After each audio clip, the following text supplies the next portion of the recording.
ajudaria a seguir una carrera científica i a normalitzar el paper de la dona en ciència,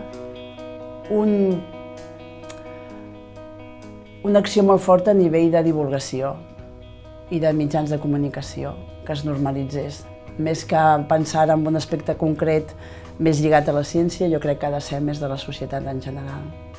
Fer xerrades, potser anar a instituts o anar a col·les, noies que estem fent ciència a la universitat o a grups de recerca i explicar què fem i que vegin que realment es pot fer. Maybe would be to have support in one of our most important drawbacks that we have, at least in my opinion, which is maternity. So anything that might help over there would be critical, because it's a period when you have a lot of challenges, you have to juggle a lot of things. M'agradaria comentar una iniciativa que de fet ja s'està fent en centres com el BIST, que és el Barcelona Institute of Science and Technology. He participat alguns anys en el que seria el jurat en una mena d'iniciatives que elles tenen, que consisteixen en donar petites beques o ajuts monetaris a investigadores que són mares. Això realment crea una gran diferència en elles. A proposal that I think it would help, it would be to have some stability.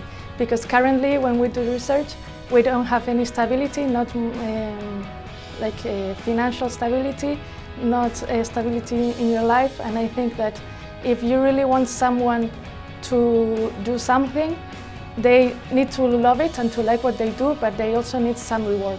And currently, I think the reward is not enough, like, to continue doing this forever.